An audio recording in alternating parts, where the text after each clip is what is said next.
This is just a sample of the audiobook. To get the complete audiobook, access the link posted in the first comment. Automotive historians are familiar with the lives and accomplishments of John and Horace Dodge, but most general readers are not. The Dodge brothers were relatively obscure figures to their contemporary public when they worked as manufacturers of parts for the Olds Motor Works and the Ford Motor Company from 1901 through 1914. They then manufactured their own automobiles for only 6 years, but by the time they both died in 1920, they had earned considerable recognition and respect for their work and their contributions to the Detroit community.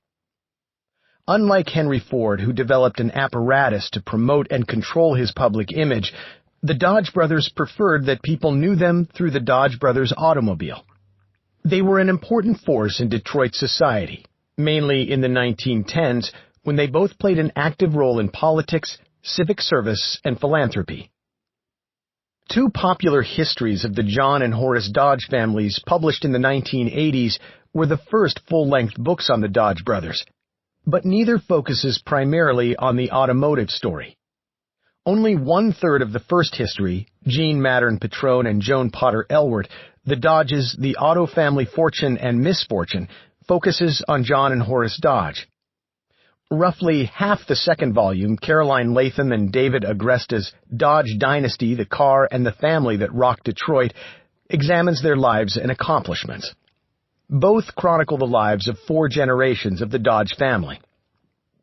Some historians continue to understate the importance of John and Horace Dodge to the automobile industry. A case in point is Douglas Brinkley's recent history of the Ford Motor Company, Wheels for the World, Henry Ford, His Company, and a Century of Progress.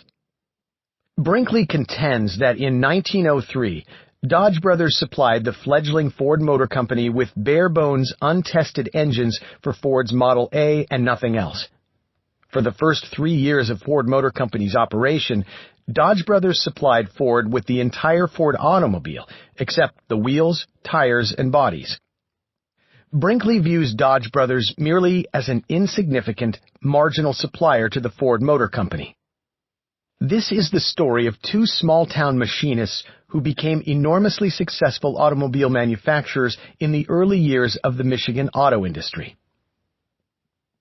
It began in Niles, Michigan, in the southwest corner of the state, where the brothers grew up in a family that included a father and 2 uncles who were machinists by trade. The family left Niles in mid-1882 and lived in Battle Creek, Michigan for a little more than 2 years before moving to Port Huron, Michigan at the southern end of Lake Huron.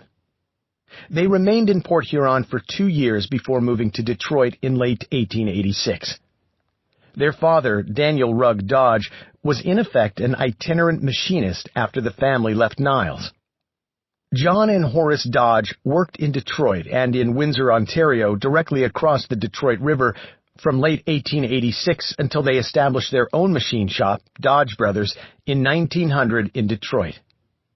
They honed their skills as machinists during this period and moved into the ranks of foremen and superintendents. They began in Detroit at the Murphy Boiler Works, where they did rough machining from late 1886 until 1892. They then took jobs in Windsor at the Dominion Typograph Company, which manufactured and repaired typography equipment for newspapers and book publishers.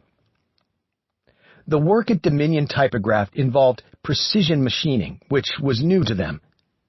After Horace Dodge invented and patented an improved bicycle bearing in 1896, John and Horace Dodge established a partnership with Fred Evans, who had worked for Dominion Typograph. They leased the Dominion Typograph building and manufactured the Evans and Dodge bicycle there from 1896 until 1900. Sometime in 1900, the Dodges sold their interests in bicycle manufacturing and returned to Detroit to open a general machine shop under the name Dodge Brothers. By late 1900 or early 1901, the Dodges had their first automotive contract. They were to manufacture engines for the Olds Motor Works. After successfully completing additional contracts for Olds for transmissions, they agreed in February 1903 to become the principal supplier of parts and components for the Ford Motor Company.